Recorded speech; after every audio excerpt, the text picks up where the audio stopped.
Hey everyone, welcome to this week's episode of the Midlife Feast. We are doing something fun today. We're switching it up.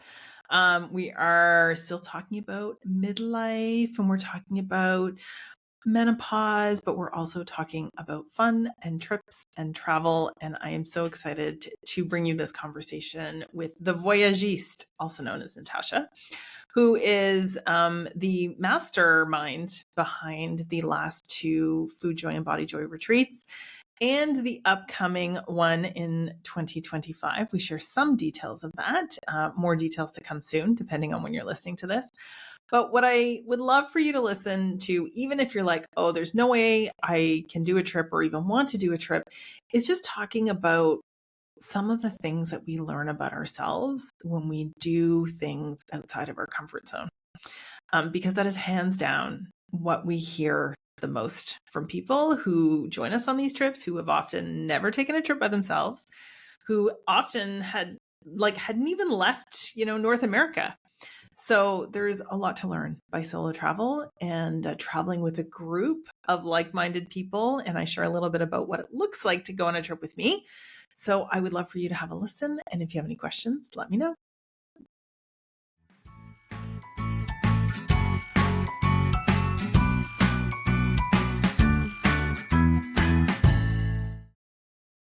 Welcome, Natasha, to the Midlife Feast. Hi, it's nice to be here. So people listening or watching, depending on where they're watching this, might recognize you as the Voyagiste, and kind of the travel planner extraordinaire, really, is what I call you. Thank you. And Thank you. the brilliant mind behind the last two Food Joy and Body Joy retreats. So the trip to Italy and last year and this year's trip to Spain.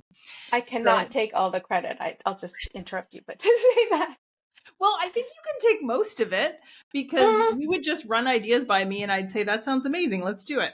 So I didn't really have much part to do with it. Anyway, Okay, but what I'm excited to talk about today is to just kind of get to know a little bit more about your story, because anybody who's traveled with you knows that you are so good at what you do. You put together these trips that make it just feel like, I don't know, we're all on some like luxurious trip and it's just so amazing. But your passion for not just travel, but just adventure really shines through kind of everything that you do, like all of the story highlights that you post about your other trips. And so how did the Voyagiste come to be? How did this all happen? man, it's a long story, so I'll give you the abbreviated version. I mean, I guess I'll start with saying that my professional background is as a journalist. And so I think those things kind of just led to it. I went to grad school, studied journalism, ended up living in London for a while and worked at magazines there, and then decided to start a family. And so when that happened, I sort of took a step back from work and stayed at home with the kids. And we also moved around a fair bit. So it wasn't really practical to work. So I spent a good 10, 12 years as a stay-at-home mom, and which I loved. But then I hit my 40s and I realized, first of all, my kids are gonna, grow up and leave the nest. And like, what am I gonna do? Who am I? And at that time, I didn't realize that kind of perimenopause was starting. Hmm. So I felt there were emotions involved and kind of this feeling of being completely lost and not knowing what to do. And I just hit a dark, dark period in my life. And I didn't know what was happening. So thankfully, I have a fair few friends here in Toronto, and I just met up with a friend who, and I opened up to her, and then she told me, what you need to do is you need to just talk to people, meet with someone once a week for coffee, whatever, and it'll make you feel better, and then you'll just wait and see, and you'll see something will happen. And I was like, really? How? Like meeting people for coffee? And she said, well, the thing is, you can't meet the same old people. You can't just like meet your same old friends every week. I mean, sure, meet up with friends. I mean, that's how you're going to start, but you're going to want to meet with people and then kind of figure out who the next like from that person you're going to figure out the next person you want to meet up with. And I'm kind of a shy person, and I don't really want to put myself out there very much, but I thought, well, I mean, it's now or never. If I don't do something, I don't want to, live this life with regrets. I have to do Mhm. something because the way I feel now is not the way I want to feel, for the rest of my life. So I started meeting friends for coffee once a week. And I did make this commitment, like I'm just gonna do this. And then from one friend, I'd talk and then we'd figure out, oh, like you should meet so and so because they're going to be interesting for you to talk to. And so this thing happened. And slowly connections were made, and I was able to, well, basically, the end of that story is I ended up putting a trip together because one connection I have is someone who's in the fitness uh, field, and then this other connection I have owns a luxury property in the south of France. And I thought, well, people like being active, but why not be active in the south of France? And so we put this trip together, and it was such a success. And I realized, oh my goodness, I love this. And I want to do it again. So I did it again, and then that's how the Voyagiste happened. And you are so good at what you do. I know that Oh, anybody who's been on trips with you is nodding their head right now because you really just make it feel like comfortable and easy, but fun. Yeah, it's so much fun. I love that story. I don't know, but I have to say, I mean, thank you so much for saying that. But I think part of the magic is the people that we attract on these trips. So for the trips that I do some where I'm hosting it all by myself, but for the most part, most of my trips, I co-host with other people like you.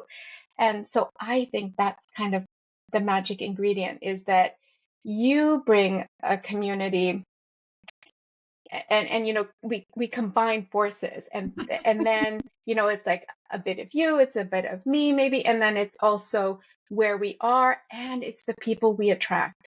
So Yeah. someone on one of my many adventures said, your vibe attracts your tribe, and that's so much what happens here. So there's the tribe that your vibe attracts, and then we all get together, and it's just magic. It is magic. Yeah. So the trips that we have done that last year was in Italy in the beautiful Abruzzo region. This year we were in Spain, Barcelona, Catalonia area. And, kind of came up with this idea of having this food joy and body joy theme, which, ties into intuitive eating, but also just ties into what I call the pleasure deficit of midlife. Like, Hmm. midlife is just such a busy time. It doesn't matter whether you have kids or no kids, whether you're working or not. It feels like everyone I know in their 40s and 50s and even their 60s just feel so busy. And so, there's this theory, I don't know if people have heard of it before, but this U-shaped curve of happiness where people are kind of at the bottom of that in midlife. And so this pleasure deficit, which is exacerbated, fueled by perimenopause and the changes that are happening. And often this identity crisis, like kind of what you went through, like a lot of Hmm. people go through this, like, who am I? What am I doing? I love Brene Brown's quote about midlife is when the universe grabs you by the shoulders and says, like, listen up, because I'm not messing around. Like, I really felt like, okay, I really want to do this trip where we're focused on enjoying the company of others who are in a similar age and stage, but who are also kind of looking to support this reinvention of their relationship with food, where we're not talking about diets, but we are Hmm. talking about nutrition. We're not talking about calories and all that kind of stuff, but we are talking about nourishment. And we're just moving our body, doing all kinds of fun things, accessible on many levels, and just enjoying food. Like, and when I said that to you and you put together these trips, like, I can't even describe how perfectly you executed my vision every time. I'm so glad. I mean, the truth is, we do move and we eat so well. And Oh, there's so much, it's not just the food we're eating, it's also the pleasure around the company we're with. I mean, at the end of the day, we could just be sitting around eating Like if we just ate, I don't know, like carrots and hummus for dinner, it would be amazing because we're just surrounded by these other Yeah. people and laughter and the surroundings. I mean, it's So when we're, it's Italy, Spain. I mean, of course, it's just going to be beautiful. So, but we And we do will eat be well. announcing, so depending on when people are listening to this, so this comes out on Monday, the 24th. By the end of June, we will be announcing all the details of the 2025 retreat. So if you're listening to this after, you can just follow the link in the show notes. If you're listening to it before, the link in the show notes will take you to the waiting list, which we'll hear about the trip first. But we're going to talk more about kind of some of the, I think, the highlights of these kinds of trips in a minute. But I want to talk about this trend. I call it a trend because I know I've seen it mentioned in other places about solo travel for women and about how popular it's becoming. Um, I have thoughts and observations, but I'd love to hear yours.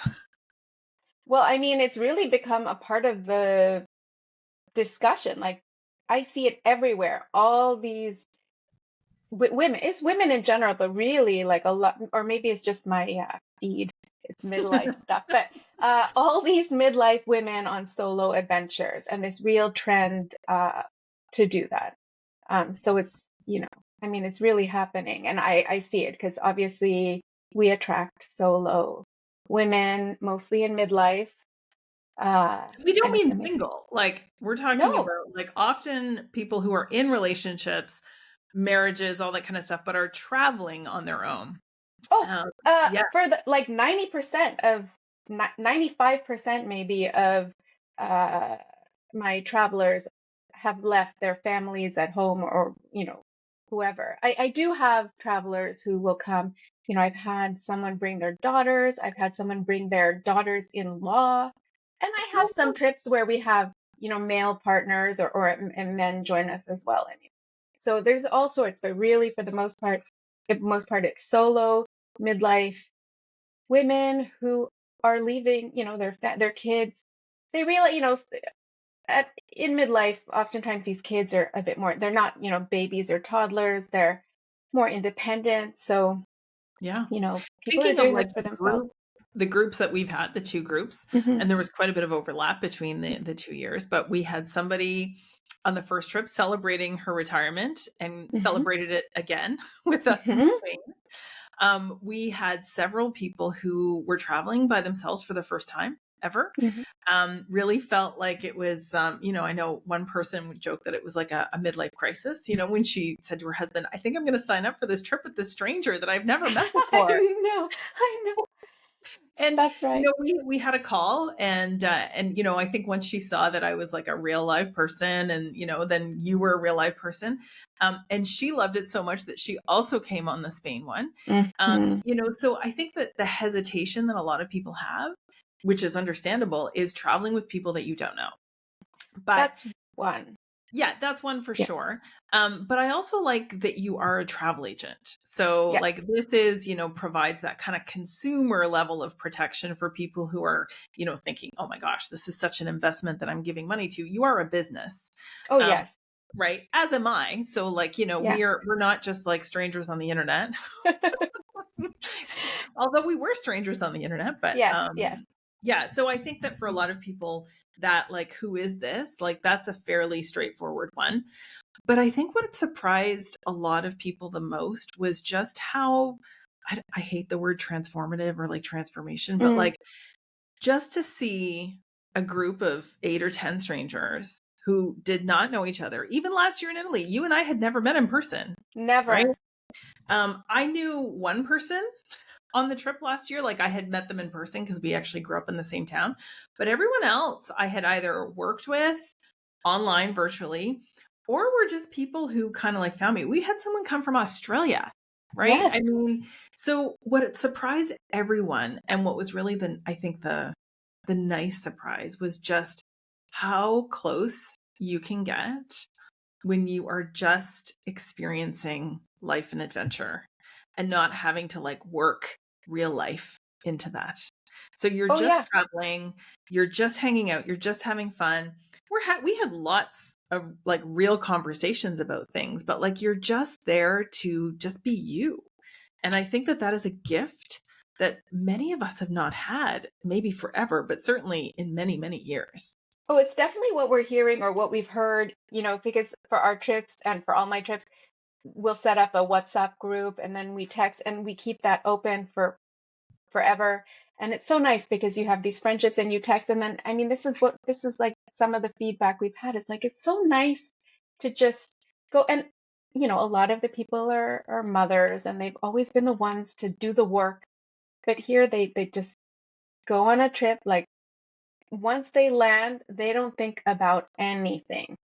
And that to them, I mean, that's always a gift they talk about. So I think the two things that kind of people are hesitant about before they go into this is one is like, ooh, this I'm going into a group of strangers, like what's this going to be? It's very intimidating. I mean, I'm intimidated. I've done this so many times.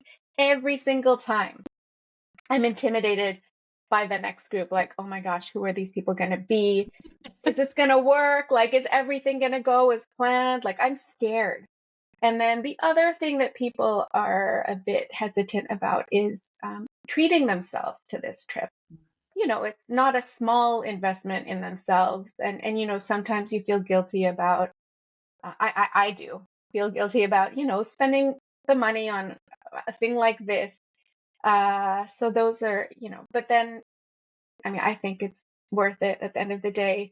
And you don't like the word transformative, but I mean, No it one really is. regrets going. Like no one gets to the end of a trip and they're like, "Oh, well, that was a waste of time and money." Like No, nobody. hopefully not. Oh my God, nobody. And yeah, what was I gonna say? Anyway, but yeah, nobody. I should So, and hope the not. reason I'll give a bit more backstory too. So, it was I guess it was what 3 years ago, 2 years. I don't even know. Whenever it was that you reached Yeah. out and said, "Hey, if you ever want to do a trip," and the reason why I was so excited to do it is because when I moved to the Netherlands, I joined kind of this expat group of traveling moms, I call it, and these are usually just weekends away. Long weekends, places in Europe, which is amazing because it's so easy to move around in Europe. So easy either by plane, train, automobile. And after the first weekend trip, which was like a trip to Poland to buy pottery, and it was 11 hours on a bus, a day of shopping, and 11 hours back. So it was like 3 days. And I came back and I was like, that was the most amazing trip I've ever done because just spending time uninterrupted with other people. And it was just like me, right? Like, well, my sister was there too, but it's like, it's just me. I can just relax. And that connection and that concentrated connection, not these like little snippets of conversation, but actually like conversations that you like can pick up and drop and pick up and drop. Like that's what I love seeing in our Hmm. trips, which are 7 days typically. That in the first day it's like fun and exciting and everyone's kind of getting to know each other, but there's still like a little bit of nervousness. Usually by supper we're fast friends, by breakfast we're feeling really comfortable, but it's just to see those conversations, those threads that we don't often have the opportunity in our busy lives to Oh yeah. actually like follow through with like these layers of conversation. So whether we're talking about midlife, menopause, intuitive eating, or nutrition, whatever it is, it was just this like pick up and put down thread over the course of the week. And it was so, so lovely for me and hopefully for everyone else too. Oh yeah. I mean, I've said it so many times that these trips are like summer camp for grown-ups. I You know how love that. summer camp is an intense period where, kids will you just become fast friends and it's intense. And then it's over. And then you miss your friend. Like you've just had you've shared these wonderful experiences.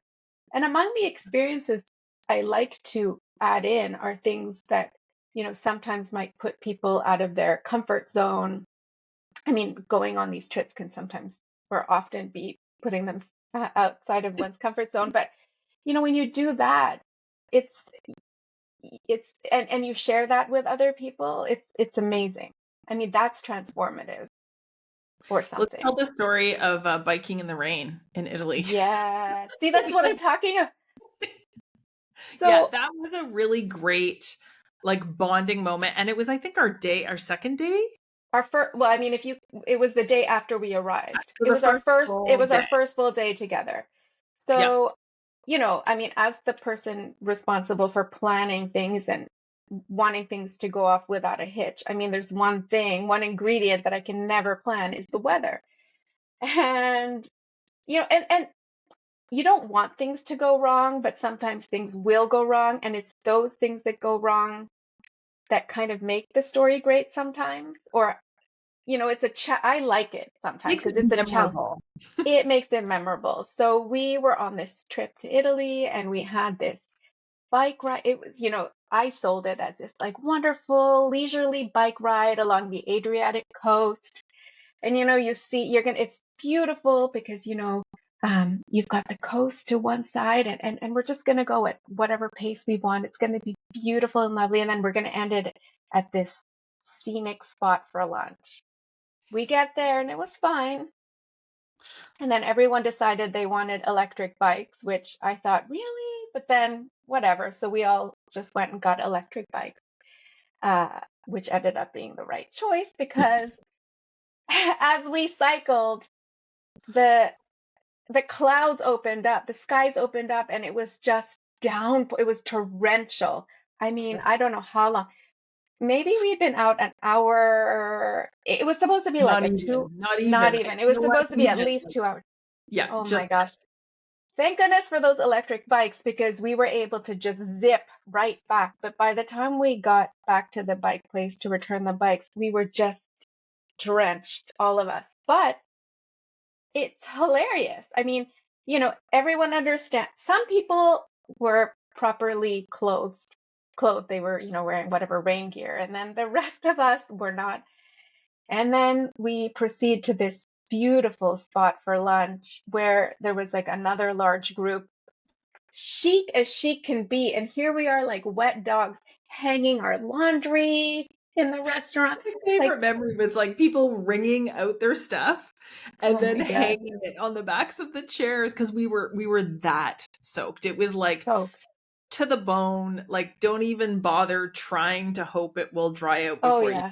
Like it was But it so. was also like this extremely long lunch, like maybe a 4 hour lunch that was just so much food. So on top of being drenched and the hilarity of that, just the hilarity of just being fed so much.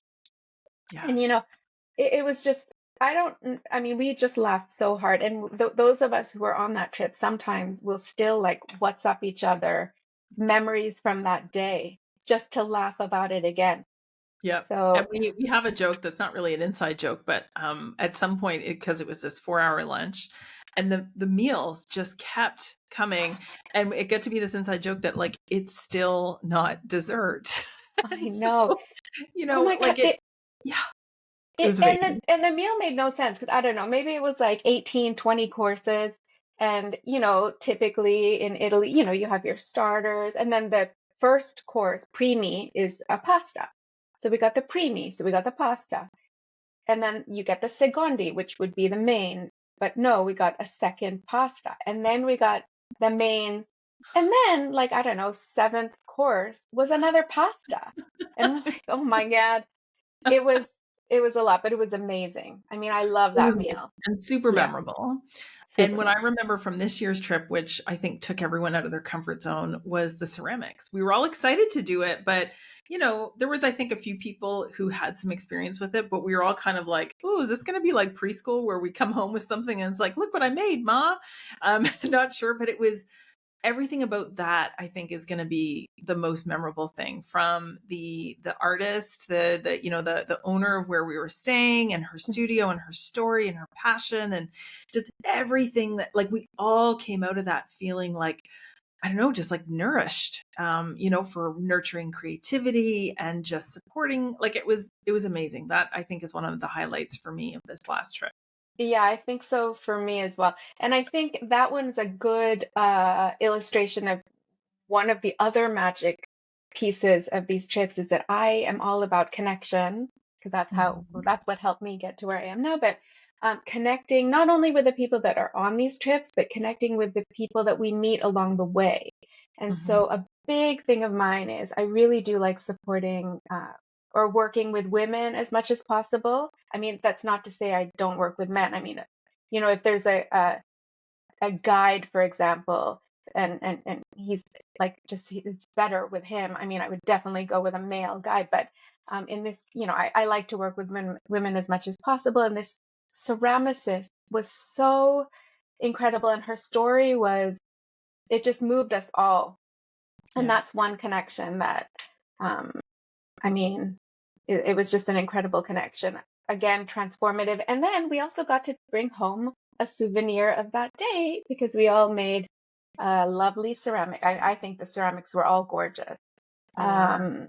And now we have that Yeah. somewhere in our houses. Yeah, beautiful. Um, so, when I think about, going on vacation, I know that before I did like these trips with you and with other kind of solo, mom's trips or whatever trips, I know that when we're planning vacations, like I'm the planner. My husband's definitely involved, but he's more of like an on the ground guy. So like I do all the lead up till we get there and then he will, take over a little bit. But what I absolutely love the most is that we just show up and Yeah. then you're like, go here, be here for breakfast. This is where we're Hmm. having lunch. Hmm. And just that mental space that's created by not being the planner, the organizer, the executor, it just frees up so much space to just like be, and Yeah. that's what we're there to do is just to be. And I love it so much. I've heard this too. And I put all this work into making the itinerary look nice, and I'll send this whole thing off to people. And then, what I realized is that people don't always read it. And I kind of love that too, because they'll just like, yeah, I don't know. I took a quick look at it, or I didn't read it. And then it's amazing. I think that's actually a really great thing to do because they don't even look at it. They don't read it. They show up and they're like, oh, I didn't read. And I think it's incredible. And I love it too because they're just, oh, we're doing this today. It's like, yep. And then it's like when you go to a movie and you don't know what the movie's about. Yeah. Sometimes that's like better, isn't it? I don't know. Yeah. I mean, I think I scanned it, but even I didn't like once you sent it to me, I looked it over and I was like, yeah, but then I didn't really look at it again because Yeah, I kind yeah, of like that element of surprise too. yes. So I just want to kind of round this all out by talking a little bit about how it works kind of practically. So one of the questions that I often get is, well, are there going to be workshops? Like, are we like sitting down and talking about things? And so what we did this year, which worked really well, is that we had a morning set aside that was kind of like a round. I'm not going to call it a round table because we were on couches and just having coffee and chatting, but like just like a sharing circle where people could kind of ask me anything about menopause, nutrition, intuitive eating, that kind of stuff. But really, where I think most of the learning comes from is through this just organic discussions. Like, I don't want people to feel like they're coming to a conference. Hmm. I don't want them to feel like there's like this structured, syllabus of what we're going to cover. But I can also say that anything and everything goes. We were having some really, both trips, we had amazing discussions around the dinner table, which are my favorite discussions, talking about experiences, symptoms, just basically anything and everything. And so the value and the learning isn't just from me, it really is from hearing everyone else's experiences. Yeah. Because that's when you realize, oh, I'm not alone. This isn't Hmm. just happening to me. And you can also maybe kind of find or kind of see how other people have moved through a phase that you're feeling stuck in or feel like you lack support. So I think we would probably do that again next time too, is just to have this, like time set aside for a more, I don't want to say structured, but just like a discussion time set aside for that. But just know that there's all kinds of opportunity for questions and discussion and sharing. There's no lack of talking. I feel like we talk so much I know, on and the I think that's really, I mean, because there are a lot of trips where it's much more organized, like where you have conference, or I don't know what they would call workshops, organized workshops. And what I like about our trips is that we don't really have that, but you're actually coming, you you take home with you a lot of the knowledge anyway because you've learned it more organically. I mean, I prefer that form of learning myself. Um, and there is just so much opportunity, and you're such a good resource. So people, we all become friends. We're all sitting around the dinner table as friends, but you do have so much knowledge that we don't have, and we'll just be sitting eating whatever it is, and then it'll occur to someone, oh, um, like I know that chickpeas are full of fiber and stuff, but what else are Yeah. they good for or whatever? And then you'll start, and then it'll, get the discussion going in another, and it's just so valuable that way. It's And learning by doing.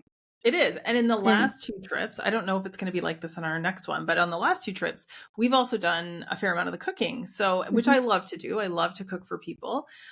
So, typically like breakfasts and a few dinners, but that also was a great, just kind of organic opportunity to talk about gentle nutrition and menopause and, why certain things you may want to invite to your plate more often without it being about like a rule or you have to do this or you should never do this. So there was lots of that too. and also, because I think that we get so many messages out there in the world, like what not to eat, what to avoid, and blah blah blah. But then, you go to Italy and you're faced with pasta, and some people might be like, oh my God, like I'm not allowed to eat this. But then you are, and then when you see that you're eating it, and then everyone else is, okay, that's fine. I almost let the cat out of the bag, like where we're going next. But for example, like in where the place we're going next, it's a very bread heavy diet, and like eat the bread for breakfast or whatever it is. We're not going to be doing the Jen and I will not be doing the food preparation there, but we will be doing a cooking class. So Ooh, that's the food prep there will be. But you the other, like we'll see how people eat around the world, like diets from around the world. And that's the beauty also of going to these different places, is seeing ingredients that are used and how they use yeah, them. And, I mean, on both of our trips, because we were in Italy and Spain, these are very big olive oil producing countries. And we've had these olive oil tasting experiences that were so different from one another, amazing. Yeah, but both amazing. I yeah. mean, just amazing. So Yeah, much food joy, so much food joy. so So I much food feel joy. like we could like talk forever, but Hmm. just to kind of give everyone an idea of how this all works. So if you are interested in joining the next trip, if it is before, I guess if it's sometime next week, you can check my Instagram and I will have some things up there. But in the show notes, you can also find a link to either the trip information or a link to the waiting list. And once that kind of goes out to the waiting list, then I usually try and make myself available for like a Zoom call, or I might just have like open up my room, my Zoom room, and just kind of hang out for people who might want to see that I'm a real person, ask questions, all the practical stuff, like, what about flights and that kind of stuff. So that's all a possibility. I know that you're an open book as well. You've answered lots of questions from participants in the past, but really it's just a matter of submitting the application, which is on the trip sign up page. And then you take it from there, touching base with them about kind of all the back end paperwork. So Hmm. we can say that the trip dates next year are April 8th to the 15th. So you can mark your calendars for that. And once the group is finalized, then we start a little group chat so that we start getting to know each other. We have a Zoom call or two before the trip so that we're all, we recognize each other's faces and we Hmm. start to get the excitement building. But it is so much fun, and I absolutely love doing these trips with you. Yeah, and for anyone who's kind of curious what these trips look like, on my Instagram, I keep the stories up forever. So they're really small, but you'll Highlight, see, yeah, the highlights. highlight. If you look at the highlights, they're the highlights. Look for Spain with, I think, JSH or Yeah, whatever. And then further down, you'll see an Italy one too. So if you click on those, you'll see. I mean, I think I keep them up for the people on our trips to go back sometimes and idly kind of relive the trip. It's just so you have you can imagine what the trips look like, or see what they look Yeah. like. And I have highlights for our trips too, but I think that exploring all of the trips that you do is fun to watch. When you're on a trip with someone, I feel like I'm like glued to your stories. I've like taught the Oh, algorithm now that when you're traveling, it's like your story pops up first because I'm like so excited to see it. and then you can imagine, where should we go next? Oh, I know so many choices. Thank you so much for joining me today, Natasha. Thank I you for can't having wait me. to like release this third trip out into the world, and hopefully we've answered questions for anybody who's thinking about it. And I appreciate you. Oh, I appreciate you too. It's always so much fun. Thanks. You're welcome.